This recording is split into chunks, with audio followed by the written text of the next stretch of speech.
Astaghfirullahaladzim. Astaghfirullahaladzim. Astaghfirullahaladzim. Ya Allah, ya Tuhan kami, ampunkanlah akan segala kesalahan dan dosa-dosa yang pernah kami lakukan. Bismillahirrahmanirrahim. Sesungguhnya kehidupan kami ini kami ikhlaskan semata-mata untuk Engkau ya Allah. Assalamualaikum warahmatullahi wabarakatuh. Alhamdulillahirabbil alamin. Alladzi arsala rasulahu bil huda wa dinil haqq liyudhhirahu 'ala ad-din kullihi wa kafa billahi shahida. Asyhadu an la ilaha illallah wahdahu la syarika lah wa asyhadu anna Muhammadan 'abduhu wa rasuluhu da'i ila ridwanihi. Allahumma shalli wa sallim wa barik ala abdika wa rasulika al-amin wa nabiyina al-karim Muhammadin shadiqil amin wa habibina wa syafi'ina wa dhukrina wa qudwatina wa uswatina wa ala alihi wa ashabihi wa ikhwanihi wa man tabi'ahum bi ihsan ila yaumiddin, amma ba'd. Rabbi shrah li sadri wa yassir li amri wa hlul min lisani yafqahu qawli. Subhanaka la ilma lana illa ma 'allamtana innaka antal alimul hakim wa la haula wa la quwwata illa billahil aliyyil azim. Ya ayyuhal ikhwah ittaqullah usikum wa iyaya bittaqwallah faqad fazal muttaqin. Sahabat-sahabat saya yang saya muliakan, marilah kita terus sentiasa memelihara kemuliaan hati-hati kita dengan keimanan yang sahih, yang pasti, yang kemudian daripadanya mendoakan kita kemuliaan daripadanya sifat kesyukuran, mensyukuri akan segala rahmat dan nikmat yang telah dicurahkan ke atas kehidupan kita, sehingga kita kalangan mereka-mereka yang mendapati kelapangan dalam kehidupan ini. Bermula rahmatnya iman dan bermula nikmatnya Islam. Marilah kita sentiasa membenarkan sifat syukur kita dengan kita sentiasa mentaati akan perintah-perintah Allah Subhanahu wa taala. Dan sesuai dengan firman Allah Ta'ala yang berbunyi, Fallukuruni al-kurkum washkuruli wa la takfurun. Allahul Azim. Dan maka dengan itu ingatlah aku akan ingat kamu, maka bersyukurlah kamu dan janganlah kamu menjadi kalangan orang yang kufur. Jadi Alhamdulillah kita pada tengah hari ini kita bersyukur kerana diberi kita kekuatan untuk berada dalam satu tempat yang kita yakin kemuliaannya. Sedangkan manusia-manusia lain sibuk mencari keperluan dunia, yang apabila kita mencari dunia yang ianya terputus daripada agama, daripada akhirat yang kita yakini, maka kita dapat lihat manusia hari ini hidup dalam keadaan tersasar, menyeleweng daripada kehendak Tuhan kita, iaitu Allah Rabbul Jalil. Kerana itu amat penting kita sentiasa meletakkan kehidupan kita di atas jalan agama yang akan memimpin kita dengan kemuliaan. Itu hakikat yang perlu kita sempurnakan. Kerana hakikat inilah, iaitu amalan yang benar akan diterima oleh Allah Ta'ala. Kerana di sana Allah Ta'ala telah mendatangkan dan menjadikan setiap sesuatu itu pada fitrah, ketetapan dia. Maka dia tetapkan kita sebagai hamba-Nya untuk sentiasa menyembah dia. Dan dengan itu dia tidak biarkan, dia datangkan Rasul-Nya, diwahyukan kepada Rasul-Nya akan Al-Quran, dan dijadikan Islam sebagai peraturan kehidupan semasa. Maka dengan itu kita yang beriman ini, kita meletakkan suatu kemuliaan di dalam diri kita dan di dalam perbuatan kita. Bermula apabila kita sebut kemuliaan, tuan-tuan, kita ni sebagai manusia yang mempunyai keinginan, terutamanya tuan-tuan, keinginan kita ni tak lari daripada ingin berjaya, ingin bahagia, ingin orang kata berjaya, bahagia dan juga orang kata tenang dalam kehidupan ini. Dengan itu tuan-tuan, dasar dia, pegangan yang mesti kita fahami daripada keinginan kita untuk bahagia, berjaya ini, mestilah datangnya daripada dasar Islam. Itu keyakinan. Wa may yabtaghi ghairal Islam dinan falan yuqbala minhu wa huwa fil akhirati minal khasirin. Sesiapa yang dia cari selain daripada Islam sebagai dasar hidup dia, peraturan hidup dia, maka tidak akan diterima daripadanya. Allah tak terima. Kita solat Allahu Akbar tapi pilih dasar yang selain daripada Islam, Allah tak terima. Wa fil akhirati minal khasirin. Akhirat nanti rugi tuan-tuan. Ya, dunia dah tak dapat, akhirat diseksa dalam neraka. Ya. Jadi kita ni tuan-tuan, kita bersyukur kerana di sini kita dapat cari. Ya dah. Tapi tak cukup mencari tuan-tuan, dia mesti dihidupkan.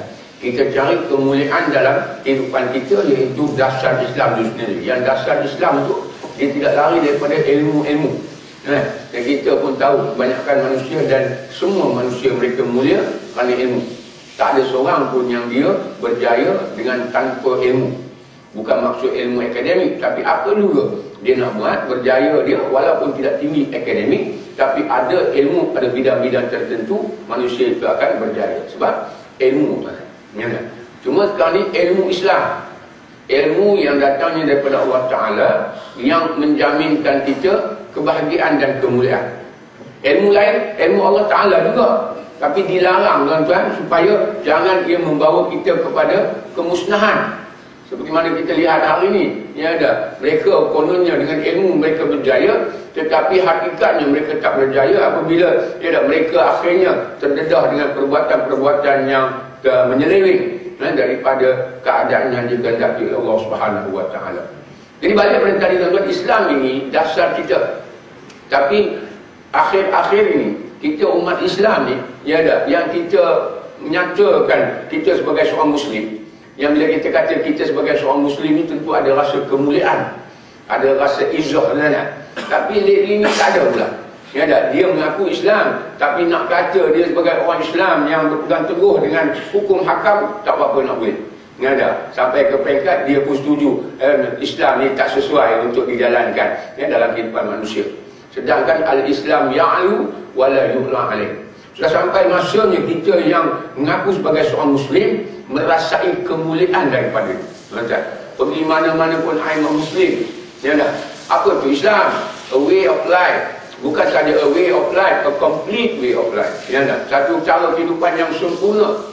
Kenapa kita kata itu? Sebab dia datang daripada Allah Ta'ala yang maha sempurna pada segala sifatnya. Dia rasa tu kan. Dia boleh cerita. Dia tak barulah orang-orang yang bukan kafir atau bukan Islam tu. Orang Islam tentu kita kena cakap. Tapi orang Islam, orang kafir, maaf saya, apabila mendengar kesungguhan kita, ya dah, pernyataan kita, tentu dia akan ingin mendengar lagi. Ya dah. Tell me more about Islam. Ya dah. Pasal dia dengar, orang Melayu Islam ni, dia menyatakan Islam ni seperti dan seolah-olah tidak ada kecacatan dan kecelakaan. Maka dia pun ingin tahu. Tapi hari ini bila dia tengok orang Melayu, tuan-tuan Islam kita, dia tengok ni, tak payah nak ikut lah. Sebab orang Islam hari ini berpecah belah. Orang Islam hari ini tak yakin dengan agama. Akhirnya dia kata, daripada aku dah tahu Islam, mai aku ajar kau tentang agama aku lah. Kristian ke apa. Betul?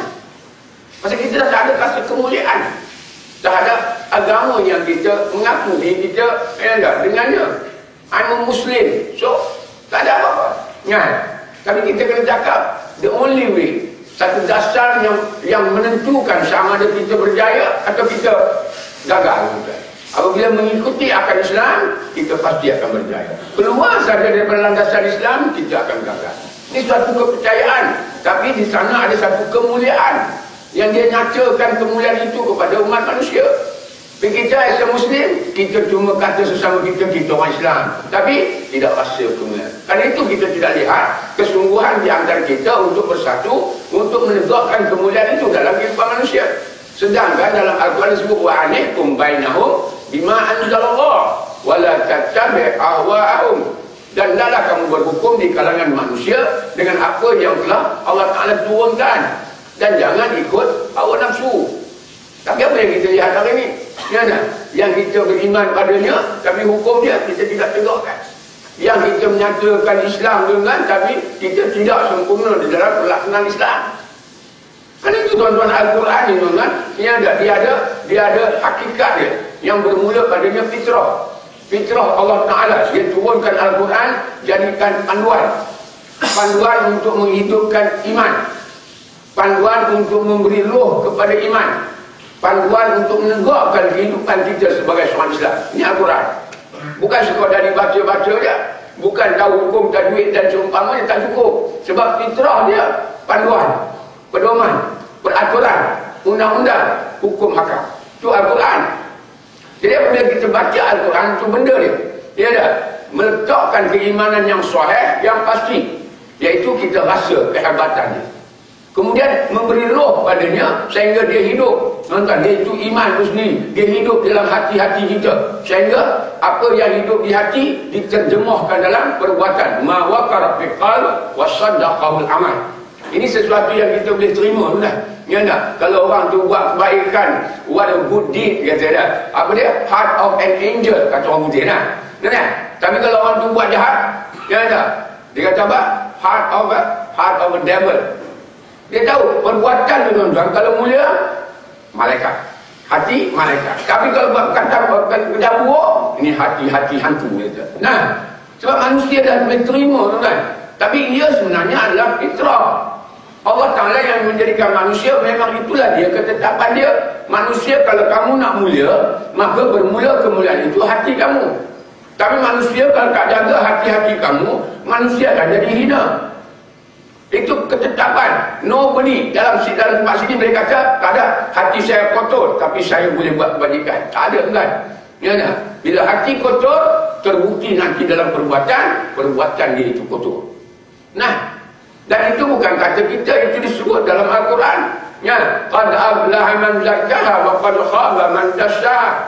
Kalau kita ambil Al-Quran itu sebagai panduan, tapi kalau sebagai bacaan, dia tak membawa makna. Disebut di sana hadis Nabi, ya, iza salaha salaha jasadu kulluhu wa iza fasadat jasadu kulluhu ala hiya qalb. Apabila mulia dia, baik dia, hati dia, maka baiklah semuanya. Bila rosak dia, rosaklah semuanya. Apa tu? Hati. Maka di sana sudah diberitahu tuan-tuan bagi kita, untuk kita mulia dalam kehidupan, maka kita kena jaga hati. Mulia dalam apa? Mulia sebagai seorang individu muslim, mulia sebagai seorang suami, mulia sebagai seorang isteri, mulia sebagai ibu bapa, mulia sebagai peniaga, mulia sebagai pemimpin, mulia sebagai pengikut. Dia mesti bermula daripada hati. Jadi hati itulah yang mesti kita jaga. Tapi hanya apa berlaku? Bukan kita sesama kita berkelahi, anak-beranak pun sudah tidak berkasih sayang. Hati tadi, hati telah dikotori dengan sesuatu yang menyalahi apa yang diperintahkan dalam Islam. Tapi hakikat dia, kita mesti terima dengan penuh keyakinan bahawa kalau kita nak berjaya, as from today onward, yang tak dulu pun kita buat juga lah. Tapi hati itu elemen yang utama yang mesti kita jaga. Kalau tidak, kita tidak akan berjaya. Siapa kata? Allah Ta'ala. Siapa yang bawa kepada manusia? Rasulnya Nabi Muhammad SAW. Siapa kita? Orang yang beriman. Buktikan kita beriman dengan kita meyakini apa yang datang daripada Allah Ta'ala dan apa yang dibawa oleh Nabi SAW. Ini benda dia tuan. Apa yang kita letak di hati. Kita ambil a very simple example lah, kita sayang isteri kita. Bukan boleh kata tuan, balik rumah dia sepak terajang isteri dia. Sayang betul. Apa yang ada di hati dibuktikan dalam perbuatan. Kalau betul kasih sayang di hati, maka pada perbuatan belayan kasih usra dah. Ni tuan. Tapi kalau mulut kata kasih sayang, tapi dia sepak terajang itu menunjukkan hati dia tidak mulia. Itu boleh kita terima. Kita boleh terima, tapi dalam keadaan kita menerima, tapi kita tetap tak jaga hati kita untuk memelihara kemuliaan agama kita. Orang kafir tu kafir ni apa? Pelaku. Kufur ini perbuatan. Seperti pencuri itu pelaku, mencuri itu adalah perbuatan. Dia ambil RM1 ke, dia ambil RM1,000 ke, bukan hak dia, dia pencuri. Tak ada, dia ambil RM1, dia bukan pencuri, dia pengambil. Tak ada, dia tetap pencuri. Cuma tahap dia berbeza-beza. Kalau RM1 kurang sikit tapi kalau RM1,000 tinggi sikit. Maka kafir ini tuan-tuan, dia sama. Apabila kita langgar perintah Allah Ta'ala, maka kita tetap dipanggil kafir. Cuma tahap dia, kafir yang macam mana? Kafir sekadar langgar perintah Allah 1, 2, 3. Kafir yang dia sampai ke peringkat menyekutukan Allah. Kafir sampai peringkat dia tidak percaya dengan Allah Ta'ala. Tapi perbuatan kufur ingkar tadi membawa kepada dia dinamakan sebagai kafir. Kerana kalau kita faham istilah tu, maka saya nak tanya, kalau orang tak sembahyang, apa daripada dia? Dia kufur, bukan? Perintah Allah Ta'ala supaya solat. Dia kufur. Perbuatan kufur tadi dilakukan oleh orang yang kafir. Mendedahkan aurat. Allah perintah kita memelihara aurat. Itu perintah. Dia kufur, iaitu dia langgar. Maka orang yang langgar tadi, kufur tadi, dipanggil sebagai kafir. Tapi kita sebut kafir, kita marah. Tapi pada hakikatnya, tuan-tuan, itulah dia keadaannya. Sebab orang yang beriman, yang benar beriman, ada satu je. Satu golongan je. Siapa dia? Orang yang beriman dan mereka beramal dengan apa yang mereka imani. Itu baru orang yang beriman yang diterima oleh Allah Ta'ala. Tapi selain daripada itu, wa ma hum bimu'minin, mereka tidak beriman. Mereka ini menyembah berhala. Mereka ini dalam hati mereka tak beriman, munafik. Mereka ini mendustakan akan ayat Allah, walaupun kata beriman zalim. Mereka ini kata ya perintah Allah Ta'ala, tapi tak melakukannya, kafir, fasik, kafir belaka. Sebab itulah ketetapan Allah Ta'ala. Itu sebab di sana disebut likulli syai'in haqiqatun. Kita kali pertama kita jumpa dan mungkin kali terakhir kita jumpa. Tapi kesempatan yang ada ni saya nak perbetulkan dasar. Kalau dasar ni kita tak selesai, pergi mana pun kita tidak akan dapat menyempurnakan kemuliaan. Dan bila tak sempurna, Allah tak terima. Macam kita solat kan? Solat cukup dah? Tak cukup. Kalau tak sempurna, Allah kata apa? Fawailul lil musallin. Orang yang solat tadi celaka neraka dia. Pasal tak sempurna. Jadi kita dah solat rasa puas hati, tak puas. Kecuali kita memelihara kesempurnaan dia. Macam mana nak pelihara? Dengan kita mengetahui hakikat dia. Dan untuk mengetahui hakikat dia, kita kena marifat. Yang marifat itu daripada jalan tarikat. Yang tarikat itu dipimpin oleh syariat. Yang tuan-tuan pernah dengar. Syariat, tarikat, marifat, hakikat. Bila dah tuan-tuan duduk di atas hakikat, dia bertepatan dengan fitrah Allah Ta'ala. Tapi tinggal satu, dia tak jadi. Sebab dia penyempurnaan. Kita orang beriman, kita orang Islam. Syariat Islam. Dalam syariat Islam tadi, tarikat. Tarikat itu membawa kita kepada ma'rifat. Yang apabila kita dah kenal, maka kita buat sesuatu itu dalam keadaan sempurna. Kita kenal solat kita melalui kaedah-kaedah yang kita sebut tadi, syariat, tarikat dan ma'rifat. Maka bila kita solat, kita menyempurnakannya, dapat khusyuk, maka Allah redha.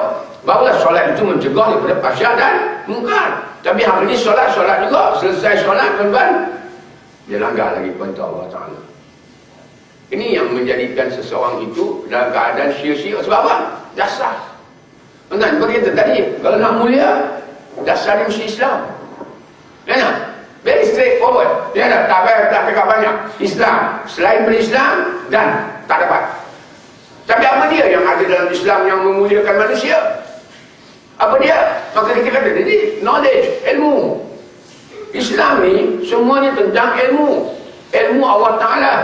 Tuan-tuan, dalam Islam dia mengajar kita untuk menjadi hamba Allah Ta'ala yang benar.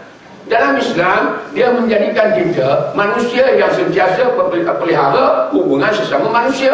Dalam Islam dia ajar kita untuk jadi manusia yang amanah, yang sedia, yang tabligh, yang patanah. Dia ajar kita tentang suami, isteri yang mulia. Ini Islam. Nah, tak ada orang yang dia mulia tanpa ilmu. Maka kalau nak mulia di sisi Allah Ta'ala, tentulah dia ilmu Allah. Nah, jadi balik pada tadi juga, dasar dia. So now kita dah yakin Islam dah satu-satunya dasar. Dan kita sudah ketahui bahawa dasar Islam itu dipenuhi dengan ilmu. Bolehkah kita berjaya dan mulia kalau kita mengaji? Tuan-tuan pilih-pilih. Mula-mula tak mengaji. Bolehkah tak mengaji? Nah, kita dah tahu nak mulia dengan ilmu Islam. Kita nak mulia dengan Islam. Islam itu ialah semuanya tentang ilmu. Kita tak mengaji. Boleh. Orang nak jadi doktor kan? Dia tak? Bolehkah dia jadi doktor? Apa di rumah tu saja-saja je. Nak jadi apa depan ni doktor? Boleh. Karena tak boleh. Dia kena pergi mengaji baru boleh jadi doktor. Kecuali orang Melayu lah. Orang Melayu tak payah mengaji pun boleh. Tuan-tuan bagi dia jarum. Dia ada bagi benda putih. Dia cucuk sendiri. Dia khayal sendiri. Tuan-tuan ada orang Melayu. Tak payah mengaji. Tapi dia pening seorang-seorang. ilmu yang merosakkan diri. Itu ada. Ada. Tapi nak jadi ilmu, nak jadi doktor yang mulia, kena mengaji. Jadi kalau kita tak mengaji, berangan-angan kita lebih teruk daripada angan mak jenis. Because it will never happen. Takkan jadi. Kita nak berjaya, mulia dan bahagia. Takkan jadi. Dasar Islam, Islam itu ilmu. Tiba-tiba kita tak mengaji, tuan-tuan berangan-angan dengan angan-angan yang kosong. Nah, tapi persoalan yang kedua, mengaji celup-celup. Boleh? Tak boleh juga. You go and ask the doctors, adakah dia mengaji celup-celup? Bila dia mengaji celup-celup, bila pressure, gagal. Kenapa? Tuan-tuan, mengaji celup-celup, dia tidak berjaya. Dia tak akan jadi seorang doktor. Maka dia kena mengaji secara berterusan. Dan setelah dia mengaji berterusan, maka dia berjaya, dia mengaji lagi untuk jadi pakar-pakar. Maka kita dengan tak ada pilihan.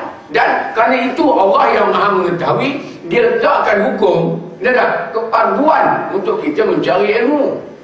Ilmu menjadikan kita hamba dia yang taat. Ilmu yang menjadikan kita manusia yang memelihara kehidupan sesama manusia. Wajib.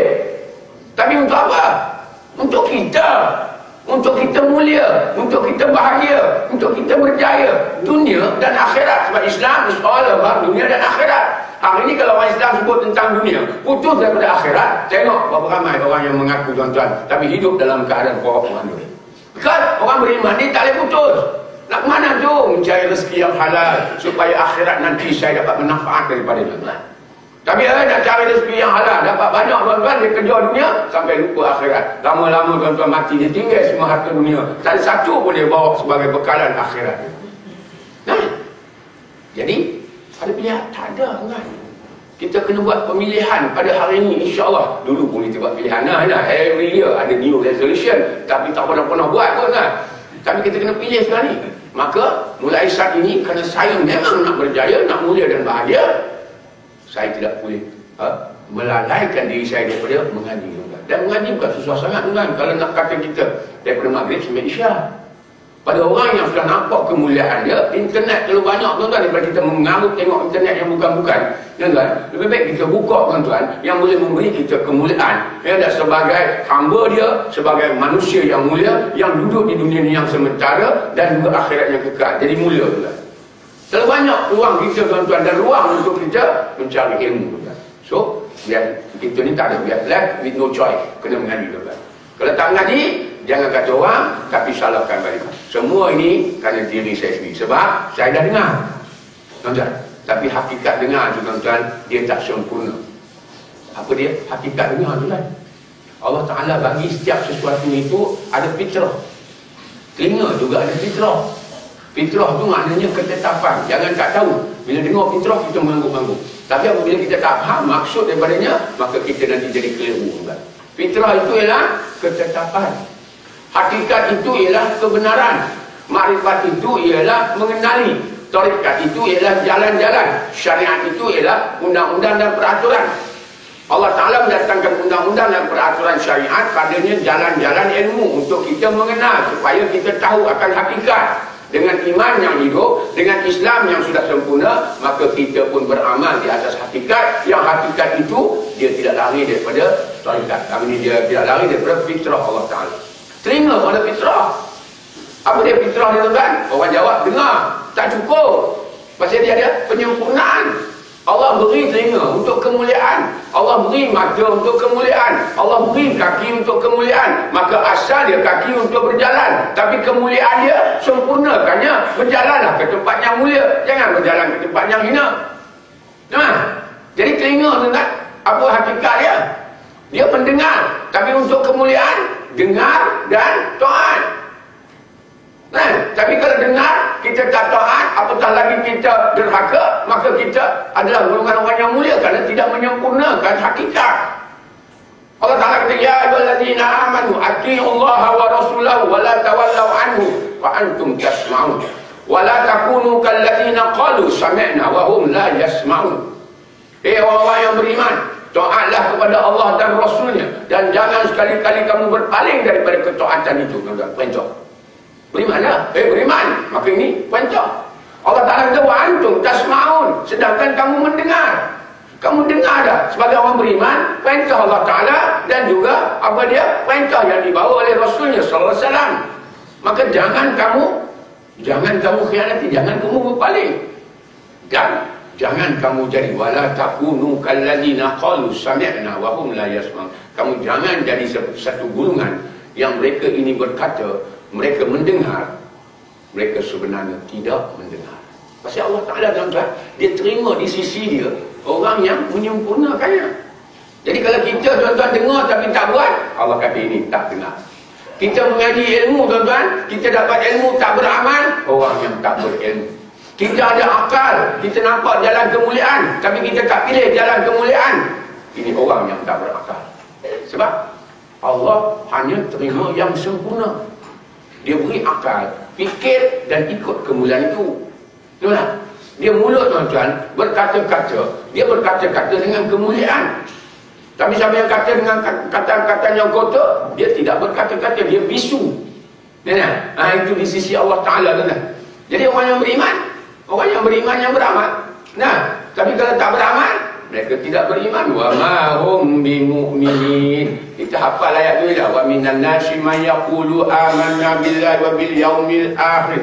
Wa ma hum bimu'minin. Sebagian manusia menyatakan mereka beriman pada Allah dan hari akhirat, mereka tidak beriman. Jadi balik kita tuan-tuan, mengajilah, mencari ilmu Allah Ta'ala untuk kita mendapat kemuliaan yang kita inginkan, bukan orang lain. Ya tak? Kita tanya, what do you want? I want to be a very successful person. Saya nak jadi orang yang cukup berjaya. Jadi kita kena faham. Tapi sekarang tuan-tuan, kita dah mengaji ni, ada kekuatan. Tak cukup dengan mengaji. Macam solat, tak cukup kita solat, tapi ada kekuatan sampai kita dapat mencapai khusyuk. Jadi mengaji ni tuan-tuan, yang sudah diselewengkan kerana kebiasaan tuan-tuan, yang tak tercapai, yang itu nak perbetulkan balik. Kita dah mengaji ni, Allah pilih kita. Tak seperti mereka yang tak mengaji, tak seperti mereka yang mengaji ikut-ikut saja. Tapi kita orang yang mengaji dan terus akan mengaji kerana nak kemuliaan ilmu. Tapi apa kekuatan ilmu tadi? Tentulah ianya kefahaman. Dah, kita pergi masjid dengar mengangguk-angguk kepala tapi tak faham juga. Dia nak sesuatu yang tak faham, dia membawa kepada kekeliruan dan kecelaruan juga. Dia tak bawa kepada sesuatu yang kata yang jelas juga. So, kekuatan mengaji ialah faham. Kita tuan-tuan bekerja tuan-tuan, bila diberi arahan tuan-tuan, ilmu yang diberi untuk kita menyempurnakannya ialah kita kena faham arahan itu. Benar? Kita kena faham arahan yang diberi. Benar? Saya dulu pun banker juga kan. Saya kerja Hong Kong China Bank lama, 4 tahun setengah. Tapi saya bidang komputer dulu, tahun 80 sampai 85. Yang di Kuala Lumpur, Lebuh Ampang. Ya tak? Apabila kami keluar untuk melaksanakan kerja kami sebagai conversion team untuk tukar daripada manual kepada, bila kami pergi seluruh Malaysia tu, bolehkah kami buat kalau tak faham? Balik kosong kan dah. Balik tak selesai. Jadi kita tahu dah kekuatan dia mesti faham. So macam mana nak faham? Kita ni tuan-tuan bukan orang-orang yang mengaji rendah, kita mengaji tinggi. Pergi lecturer, pergi lecture apa semua. Bila kita dalam keadaan tak faham, kita angkat tangan. Please explain, please elaborate, please. Kita minta penjelasan dan juga keterangan untuk kita faham. Apa bezanya dengan kita mengaji ilmu? Dan lebih-lebih lagi kita mengaji ilmu kerana itulah dia ilmu yang akan memuliakan kita. Itu sebab bila tak faham tuan-tuan, doktor asalnya ilmu dia mulia. Tetapi kerana tak faham dengan hakikat ilmu, dia tak sempurnakan kemuliaan tadi, maka ada tak doktor dia kata, saya jual MC? Ada. Dia jual sebab ada pelanggan dah. Kalau tak ada pelanggan, dia pun tak jual. Kita pun keluar, nak kena beli MC tuan-tuan. Ini apabila saya nak kena cuba tuan-tuan, kita bekerja tuan-tuan, mencari rezeki yang halal. Tuan-tuan tanya ni tuan-tuan, beli MC ni rezeki halal ke? Supaya kita berhenti tuan-tuan kalau ada buat. Tuan-tuan tak buat sebab tuan-tuan mengaji. Tapi pergi beritahu pada kawan-kawan kita, jangan buat. Sebab hakikat dia, penyempurnaan dia, mencari rezeki yang halal, sempurnakanlah. Tapi kalau kita tak faham, kita pun malas hari ni, nak balik kampung kononnya, nak buat, nak bersama anak isteri, beli MC 2-3 hari, bawa balik rezeki yang haram. Tuan-tuan. Jadi penyempurnaan. Tapi setelah kita mengetahui akan keadaan dia, apa dia? Kemuliaan hidup kita duduknya pada Islam. Islam itu berkaitan dengan ilmu. Ilmu itu kita kena ngaji. Kekuatan ilmu ialah faham. Tetapi nak menghidupkan Islam itu fitrah Allah Ta'ala. Seperti mana yang kita sebut, kalau nak hidupkan kemuliaan Islam, kemuliaan itu bermula di hati. Nah, kalau hati kamu tidak hidup dengan kemuliaan, tak ada benda yang boleh menghidupkan Islam. Ya, dia kena ada sesuatu yang hidup untuk menghidupkan Islam. Dan pasangannya ialah dinamakan iman.